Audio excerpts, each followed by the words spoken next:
Welcome to Flight Safety Detectives. Here, hosts John Golia and Greg Fife, two of the world's most respected aviation experts, talk about all things aviation safety.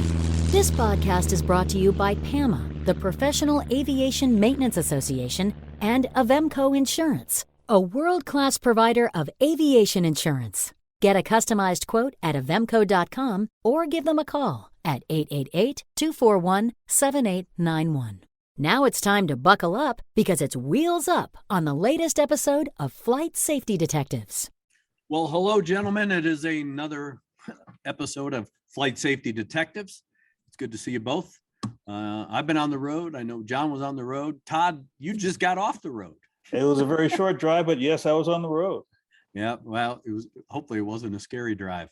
A little rainy, a lot of leaves blowing around, but nothing serious. Well, that's good. You know, we are now getting into this winter season, and because of that, general aviation icing accidents are going to start rising. And even though we know that icing conditions do and exist somewhere in the United States throughout the entire year, of course, as we move fall to winter, we're going to see an escalation in general aviation icing type accidents, and that's what we're going to talk about today, with a Cirrus that had an icing event in Utah, and the lessons to be learned.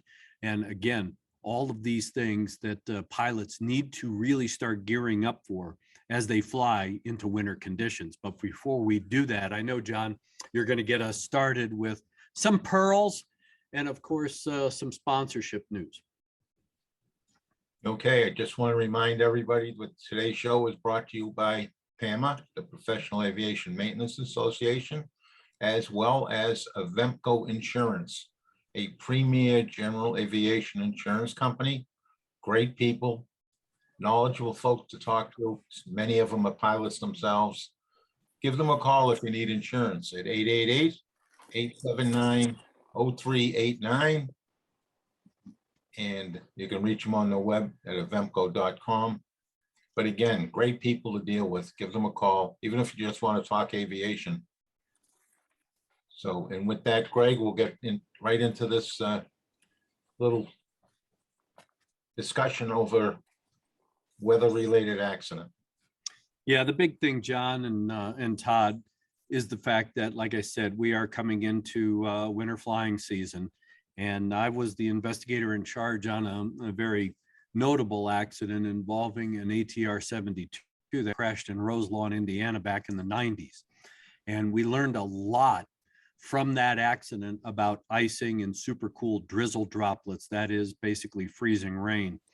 And through that particular investigation, of course, we've been able to enhance a lot of the information that we've put out into the aviation community about in-flight icing. The problem is that a lot of that information doesn't settle into the general aviation community. For whatever reason, pilots don't believe that they need to know that stuff. Well, in fact, they need to know more about it. Why? Because if you have an inadvertent encounter with icing conditions, you really have to understand what those icing conditions are doing to your airplane. I don't care if it's just light icing, but of course it escalates to a moderate and definitely a severe icing event. You really have to have plan B, plan C, and maybe even plan D. But you have to be prepared. You have to understand how to understand the conditions.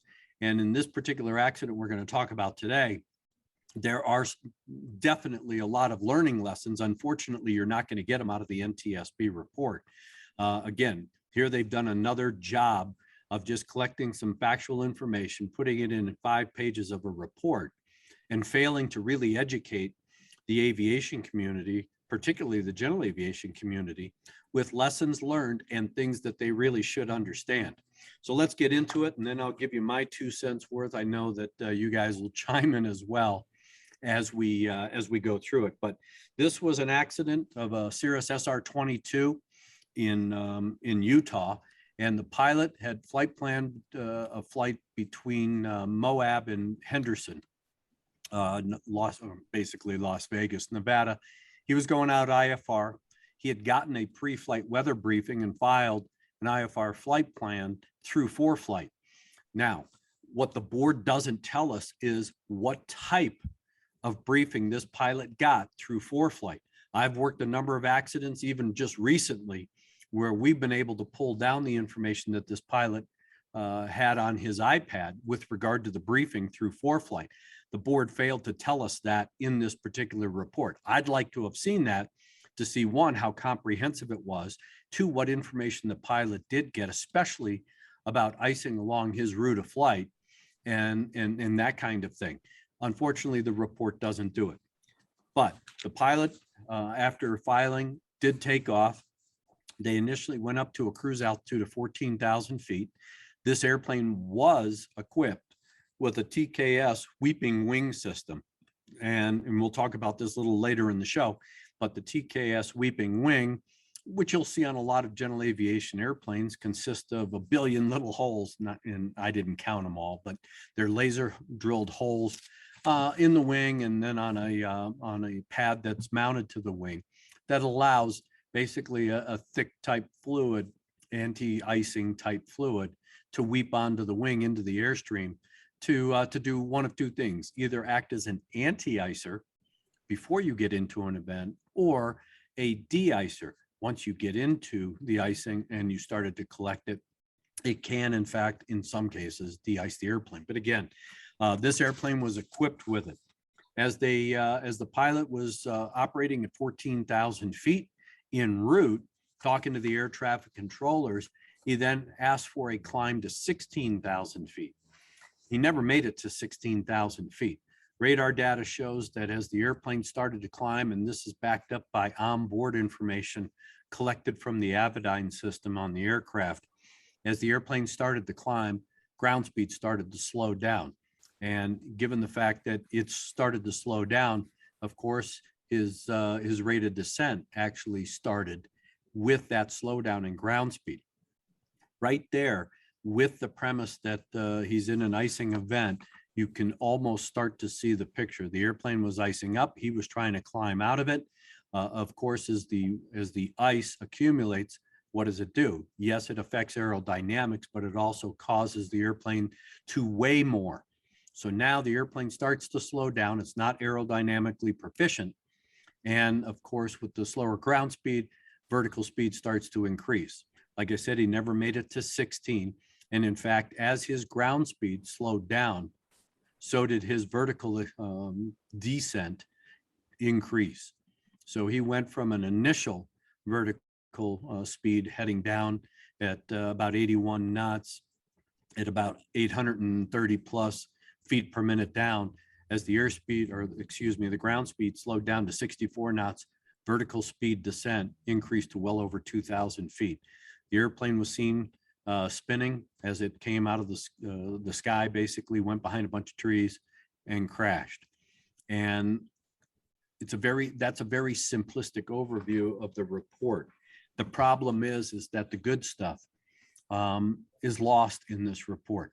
The board investigator did talk about the weather that existed in the time through a meteorological study. There were, of course, air mets for light to moderate mixed icing and rime icing along this pilot's route of flight.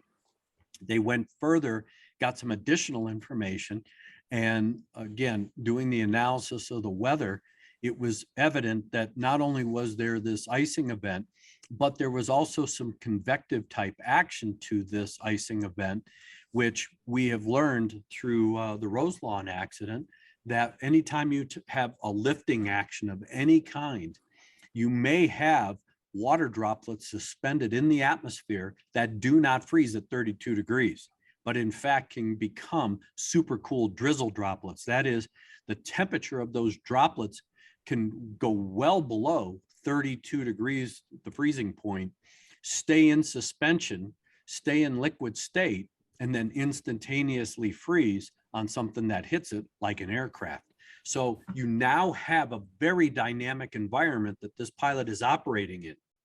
They also talk about the fact that since these air mets were issued, since the weather that was forecast for the area did include icing between 9,000 and 21,000 feet, right in that band of altitudes that this pilot was going to fly in, the question is, Did this pilot know? Did he get all that kind of information? If he did pull it down through his ForeFlight app, did he really pay attention? Did he understand it? There are a lot of pilots that do not understand weather. Yeah, they know enough to be dangerous and pass it on a written test and talk about it in an oral on a practical test, but do they really understand it? And we find, especially in general aviation, that that's not the case. So now we know we have known icing. Now we know we have an event that this pilot's flying through. It's obvious that the climb was likely to try and get out of the icing. But the problem is this icing event went up to 21,000 feet. That airplane, that Cirrus SR-22, wasn't going to 21. He was trying to get out of it at 16. That wasn't going to happen. Now the question is, did he have plan B? Did he have plan C? It's obvious he didn't. The one thing about general aviation pilots that the three of us have seen in accident investigations is the fact that pilots want to go direct, point A, point B. They rarely think about going an alternate route to point B. It's direct. Let's go straight line, get there, and that's what we're going to do. In this particular instance, if the pilot had really heeded any of the information about icing along his route of flight, especially in the band of altitudes he was planning to operate in, he should have had an alternate course to get to Henderson, Nevada. It's obvious he didn't. Now the question is, one, the board didn't talk about any of these things in their report. They gave me the facts. They gave me some basic information about the pilot, the aircraft, and all of that kind of stuff. And when they did their analysis, they just regurgitated the factual information out of the report. And that right there does not help us in the general aviation community for lessons learned. And it's just sad because this was another lost opportunity where there was some good information based on the aircraft accident investigation that could have been brought out, that could have been discussed, so that any of us who read these reports could have learned something.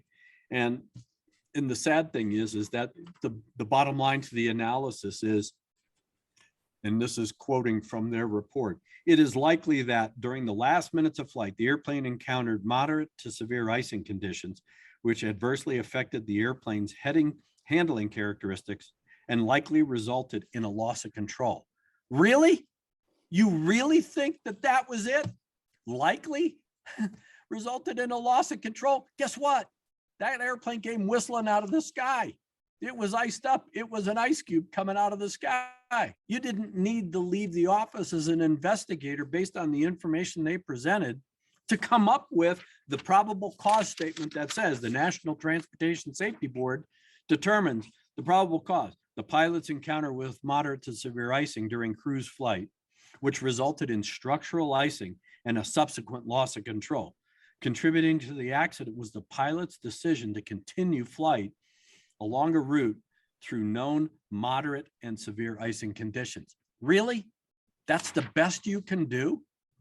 There are so many things this investigator missed when dissecting this accident that could be learning lessons. And it is sad that these missed opportunities do not provide a forum for us as pilots to learn from. This kind of report is worthless.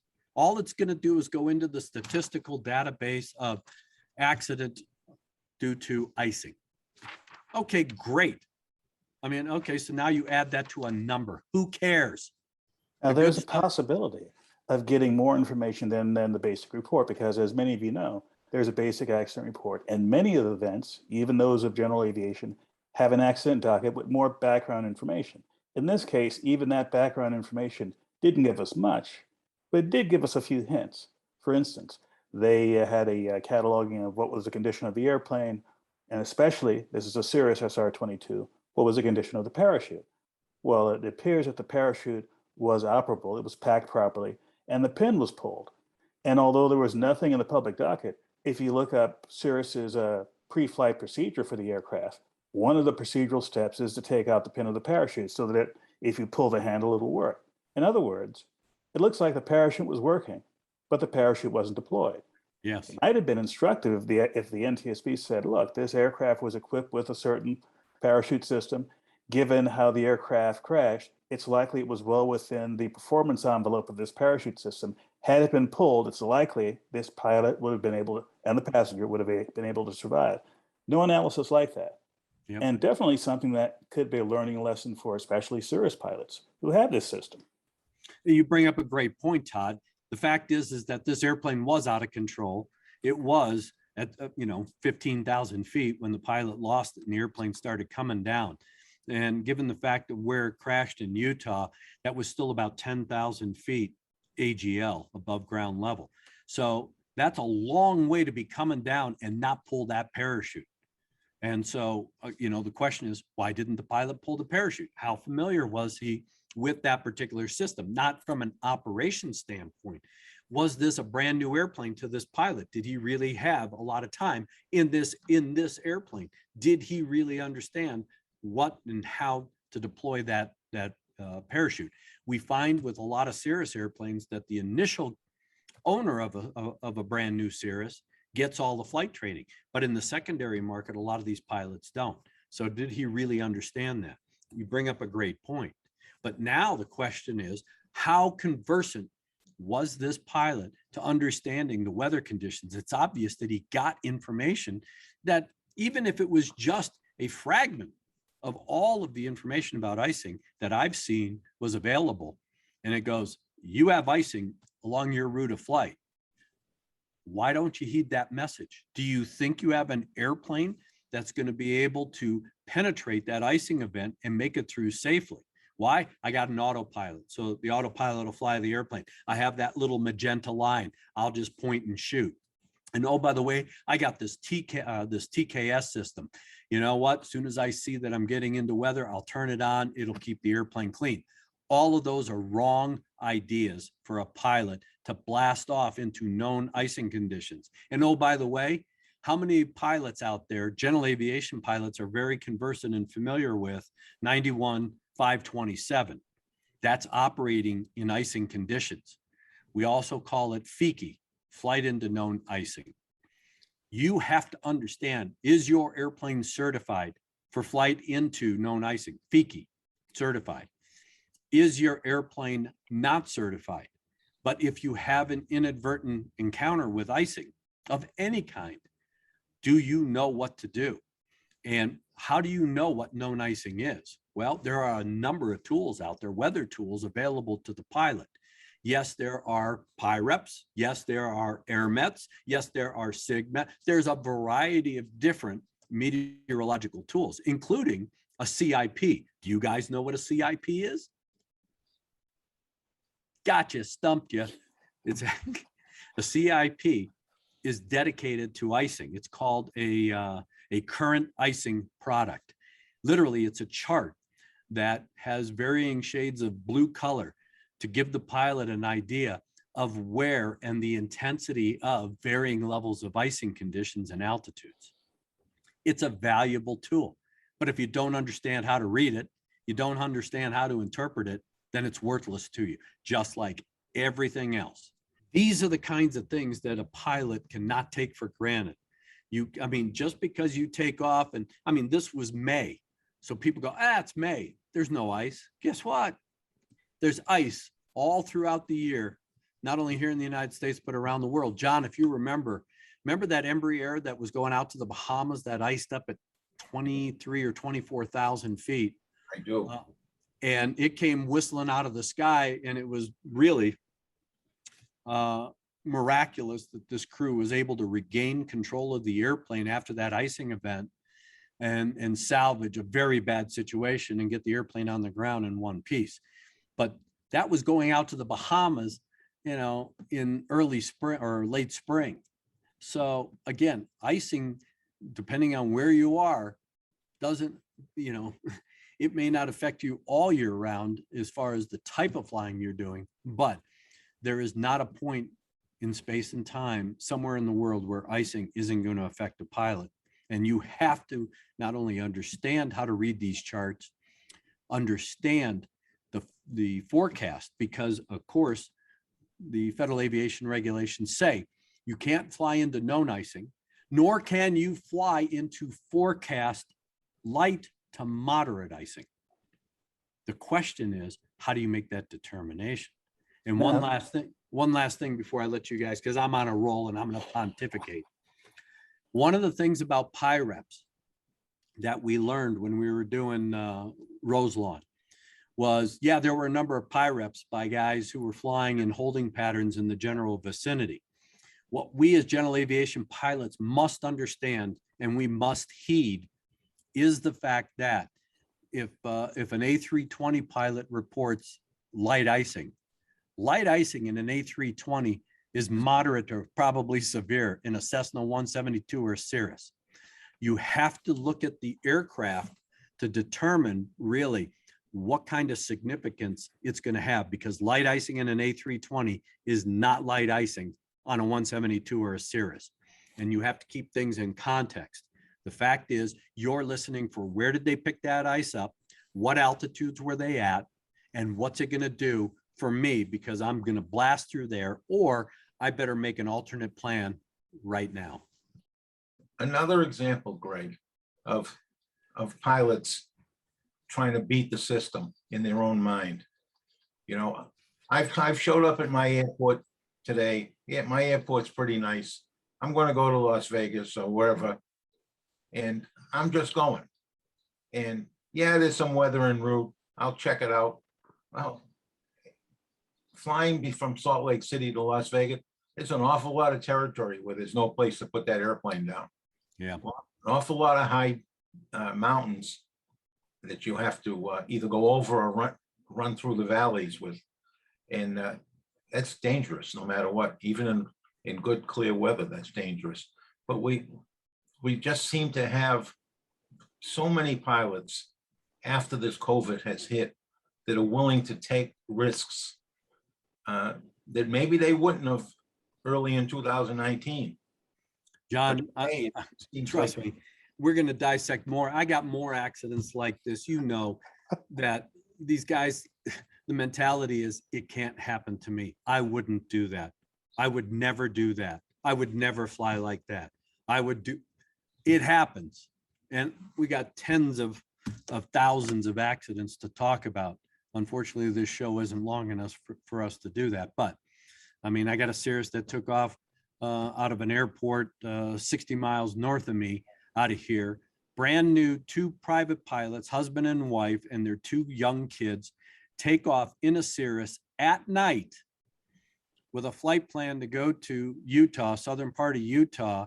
And the magenta line showed them point A to point B. What the magenta line didn't show them is it didn't break when it went through the side of the mountain, because they were going to try and do this flight at 10,000 feet. And the MEA in that area is 15. And they ended up center punching a mountain along that little magenta line. He was on the line. Well, yeah, he was on the line, except that Cirrus will not bore rock. That's the problem. And now you wiped out an entire family. The biggest thing here, John, well, there's a number of big things, and I'm gonna give you some things to think about. But the first one is, you bring it up on every show of ours, poor pre-flight planning. This pilot had ForeFlight. There's an immense amount of information, whether it's ForeFlight, Garmin Pilot, WingX, whatever you want to use, DUATS. The problem is that pilots selectively filter the information because they want to be successful, accomplish the mission, point A to point B. I don't need to worry about a little bit of icing. I got an airplane that'll handle it. Guess what? Doesn't happen. So as you always preach, John, this pilot, this whole accident sequence started before this airplane ever left the ground and this pilot ever got in the airplane. The NTSB never talked about it. Before you give us the last tidbits of information, before John wraps things up, there's one question I had from the public docket. There was a toxicological report that said the pilot had some sort of antihistamine in his system. Could have been over the counter, could have been prescribed. One of the side effects is drowsiness. And I'm just thinking, well, if it was detectable, might this have figured into this accident sequence? They blew it off in the report. Now, okay, if you're going to blow it off, then tell me why you're blowing it off. Was it because what they detected wasn't of sufficient level to have an adverse effect, causing drowsiness or some sort of spatial disorientation inducing type physiological event. They just blew it off and said it didn't matter. Well, again, there's another shortcoming in the report. But let me just give you a number of things that I found that could have been very beneficial to the aviation public had this been discussed by the investigator. One, like we just talked about, what about poor pre-flight planning? That's a huge issue. This accident started, like I said, before the airplane ever left the ground. What about how much IFR time the pilot had? Okay, they put a bunch of numbers in there. Is that hard IFR time? Is that simulated time? Is that frequency? I didn't see anything about currency and proficiency and all of those things. There was nothing discussed about this pilot's background. What about whether the TKS system would have been able to handle the amount of ice that he flew into? The board said he was in moderate to severe. As far as I understand that TKS system, one, pilots need to understand that you have to turn that system on before you get into an event for it to be, because it's so congealed, it weeps slowly, even though the airstream will move it across a broad spectrum. You have to understand the system, how it works, its limitations. You have severe icing on a Cirrus when that airplane is rocketing to the ground. I don't care what system you have on the airplane, it isn't going to work and it's not going to save you. Nothing was talked about the limitations of the TKS system and whether or not that pilot could have, or the TKS system could have handled it. And did the pilot do those things necessary to get the system on in time or prior to getting into this type of event? What about if exceeding the manufacturer's limitations for the TKS? At least put in here what the manufacturer says is good and bad about this system. Every system has a limitation. What about discussing the TKS and what it should be used? Again, pilots just think, I'll just turn it on once I get in there. Well, because it weeps so slowly, the downside for a TKS system is time, because it takes so much time. That's why you should turn it on before, not after you get into the event. There's another downside to that too, Greg, and that is the cost. And I've talked to pilots occasionally about the system, and they don't like paying for it. Yeah. All right, so we know pilots tend to squeeze the pennies every chance they get, Yeah. and especially GA pilots, because they're struggling to keep their airplane up. If they're building time, they're trying to get the maximum number of hours that they can for the dollar that they have available. And sometimes they won't turn it on because they don't want to pay for it. Yep. No, and John, the NTSB investigator, she wrote a little bit about, the TKS system, that it was all broken up in the impact sequence. Great. Tell me what it says in the maintenance records. Was this system actually filled? Was there fluid in the reservoir for this system to work? When was the last maintenance? When was the last inspection? Part of the pre-flight inspection procedures by a pilot are to inspect that TKS system. Did anybody see him do a pre-flight? Has anybody flown with him in the recent past? Has anybody flown with him in prior conditions similar to these, where that pilot knew how to work this system? A lot of pilots have systems on airplanes. They don't understand how they work, don't even know how to turn them on. So these are the benefits that we've lost, except for the three of us talking about it. These are the benefits that are lost by this report of, well, the pilot flew into icing and lost control. So what? That didn't teach me anything. And I literally would not have had to leave the office to figure that one out. That became pretty evident as soon as you started pulling weather information. The biggest thing, I think, yeah, John. And with Todd and I have been reviewing a lot of accidents, and one accident that I've got on our list, which is a recent one from the NTSB, but it highlights a point that I wanted to make when we get to it. And that is the level of detail that's been lacking in the NTSB report. You just went over a whole laundry list of them. On this accident, they mentioned that the fuel selector valve on this airplane was the indicator was not indicating the right tank. It was almost indicating the right tank. Never checked that it was in the detent. Never checked that it had fuel in it. They're claiming he ran out of fuel, but he was running on the right tank for an hour. Yeah. So the selector valve wasn't the issue, but the way they wrote it, they would appear was the selector valve was not positioned properly. I mean, Bernie Loeb, the other guys that in the AS Accident Investigation Division of the NTSB would never have put up with that. Yeah. They never would have in days past. They would want the detail behind it. You're saying there's something wrong with it? Tell me what's wrong with it. Tell me what you checked to make that determination. That seems to be missing for the last year or more. Or if you find something that's out of sorts, tell me why it's out of sorts, and then tell me why it didn't contribute or cause this accident or this event or whatever. It could have been just an artifact of the impact and things like that. You know, just wrapping this up, I just want to leave you know, some learning lessons for our viewers and listeners, and that is, one, as we do get into winter operations, I know a lot of pilots. I've talked to them over the years. I've investigated these accidents over the years. There are a number of airplanes that have abrasion boots. We've all seen airplanes that have the black boots along the leading edge, and these guys go, "Ah, well, you know what? You know, yeah, it's an abrasion boot, but it'll prevent icing and things." No, it won't.